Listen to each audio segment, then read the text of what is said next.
આ કેરીનું ઇન્સ્ટન્ટ અથાણું જો તમે એકવાર બનાવી લીધું છે ને તો ભાઈ વારે વારે બનાવશો. મેં છે ને ખાલી વિડીયો શૂટ કરવા માટે જ બનાવ્યું હતું. મને એમ હતું કે કદાચ મને ભાવશે નહીં ભાવે, પણ ભાઈ અમારે છે ને ઘરમાં બધાને એટલું ભાવ્યું ને કે અમે છે ને એક ટાઈમ જમવા બેઠા ને ત્યારે જ અથાણું પૂરું થઈ ગયું હતું. સરસ મજાની કાચી કેરી લઈ અને એને ધોઈ અને સાફ કરી અને આવી રીતના લાંબા રેસા કરી નાખવાના છે. અને મેં વિડીયો શૂટ માટે લાંબા રેસા અને આવા નાના પીસ પણ કર્યા હતા. અને મારે જોવું હતું કે ટેસ્ટમાં કયું વધારે સારું લાગે છે. પણ જો આ લાંબા રેસા કરશો ને તો ટેસ્ટ તમારો છે ને બમણો થઈ જવાનો છે.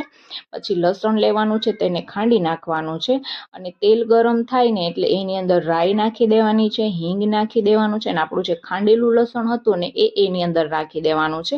પછી તમારે તીખાસ માટે જેટલી ચટણી નાખવી હોય ને એટલી નાખી શકાય. થોડુંક વધારે જ તીખું કરવાનું એટલે બહુ મજા આવશે. પછી સ્વાદ અનુસાર મીઠું, ધાણા જીરું પાવડર નાખી અને આમાં છે ને ગળ પણ થોડુંક પ્રમાણ વધારે રાખો ને તો ઓર મજા આવે, કારણ કે કેરી ખાટી છે તો ખટાશ, તીખાશ અને ગળ પણ ત્રણેય મિક્સ થશે ને તો ટેસ્ટ તમારો 3 ગણો વધી જશે.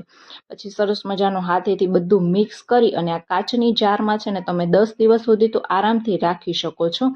અને પછી છે ને એકવાર જરૂરથી ટ્રાય કરજો. અને અહીં સુધી આવ્યા છો તો મારી ચેનલને સબસ્ક્રાઈબ કરીને જ જજો.